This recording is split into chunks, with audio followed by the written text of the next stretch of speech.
이번 강의는 건강하기 위해서는 음양의 균형이 제일 중요하다는 제목으로 이제 제가 일단 강의를 하겠습니다. 원래 음양오행으로 이제 다들 알고 계시는데요. 음양오행이라고. 그래서 우리 한국말로는 항상 이렇게 앞에 들어가면 중요하다고 일단 보시면 되고요. 그래서 또 음양이 생김으로 인해서 오행이 생겼습니다. 그래서 보통 이제 좀 오행적 설명이 들어가야 되는데 일단은 가볍게 제가 설명을 그냥 직선적으로 드리면요. 오행의 변화가 문제가 생기면요. 음양의 변화가 일어나져요.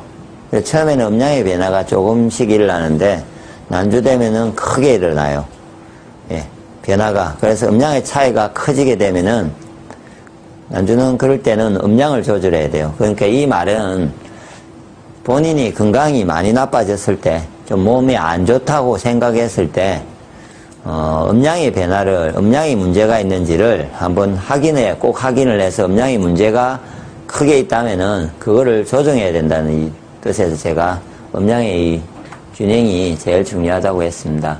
그래서 일단은 또, 깨어지는 이유에 대해서 제가 일단 설명을 드리면요.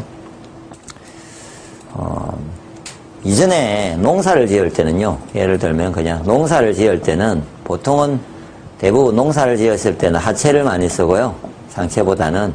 그리고 뇌를 쓰지 않아요. 뇌를 별로 안 쓰고 할 때는 하체에 기운이 많아요. 그러니까 그 말인즉슨 몸은 기운이라는 것은 사용하는 쪽으로 쏠리게 되어 있습니다. 항상 쏠리게 되어 있고 또 많이 사용하는 쪽이 항상 문제가 발생할 수 있다는 게 전제입니다. 그래서 어디를 많이 사용하느냐에 따라서 보통 문제가 되는데, 그래서 옛날에는 그 음의 문제가 음으로 기운이 많이 쏠려서 오는 증상이 많았고요. 그런데 현대인들은 어떤 문제가 있냐면요, 운동을 거의 안 하면서요, 차의 발달, 자동차의 발달로 인해서 이전에 걷는 거에 비하면 너무나 많이 걷지를 않아요. 하체를 거의 안 쓰면서 뇌를 엄청나게 쓰죠, 다양하게.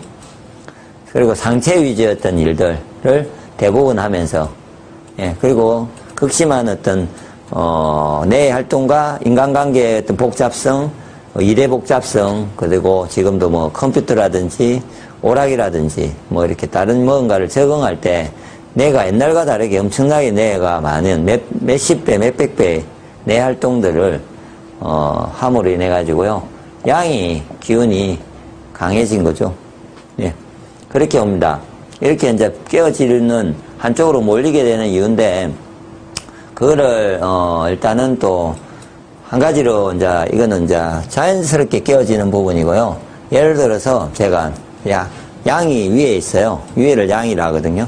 그래서 상체에 예를 들어서 이쪽에 기혈이, 상체로도 여러 가지 기혈이 다니는데요. 뭔가 기혈이 문제가 돼서 뇌를 많이 쓰고 상체를 다치든지, 아니면 합병으로서 심장에 이렇게 열이 차이든지, 이모로 인해서 뭐가 막힘이 생겨요, 속에서.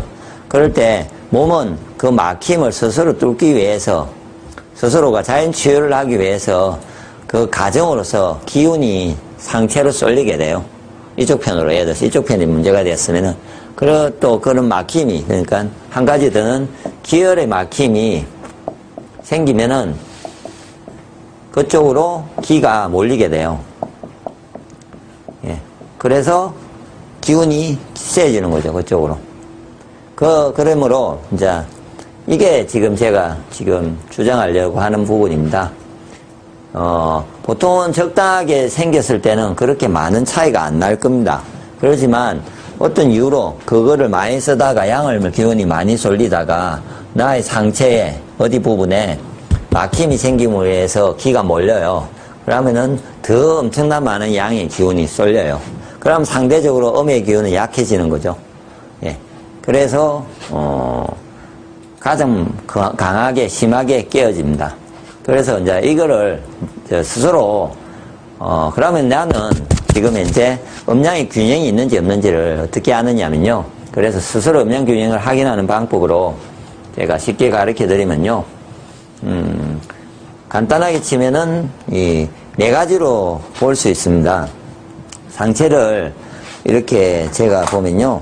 상체가 있으면은 배꼽을 상단으로 가로로 나누고 세로로 나눠요. 그러면은 4등분이 나오잖아요. 이 상체와 이 부분 하나, 둘, 아래쪽 셋, 넷. 그것이 크기가 딱 그 4군데 맥의 크기로서 정확하게 나옵니다. 요게 크기는 이 목의 맥이.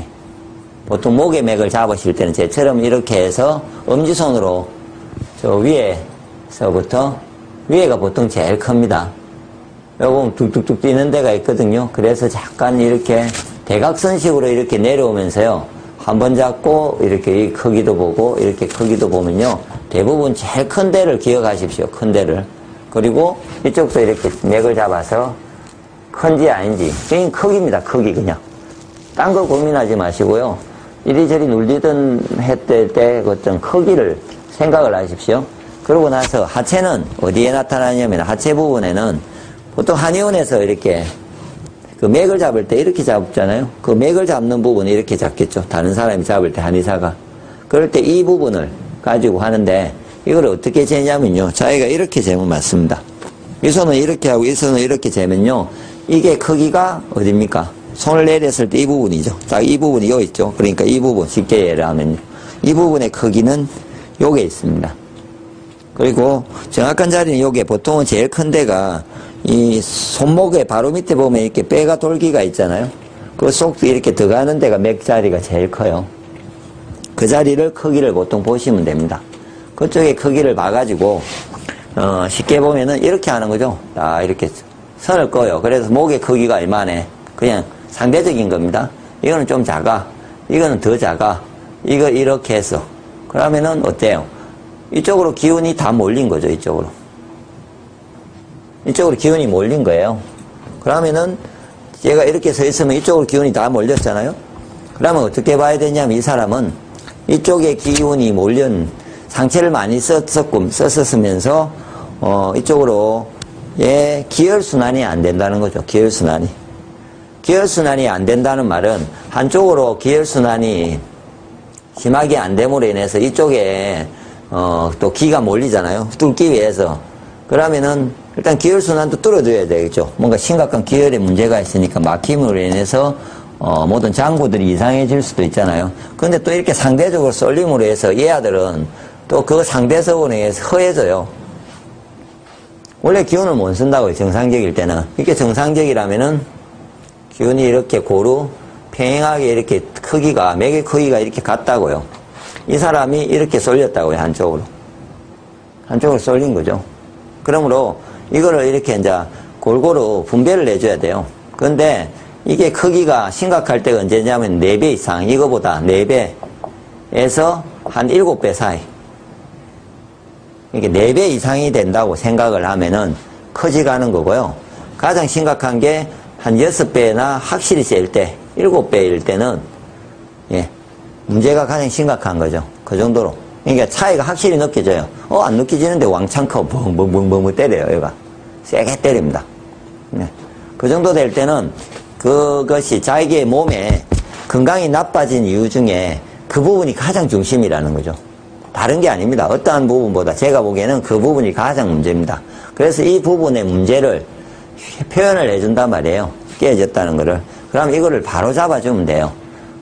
바로 잡아줘야 되는데, 저도 이렇게 오늘 이제 다시, 이전에도 강의를 한 것 같은데, 오늘 정확하게 바로 잡는 좀 확실한 방법들을 제가 사회 몇 가지를 찾아서 더 확실한 방법을 그냥 짧게 설명을 드리려고 합니다.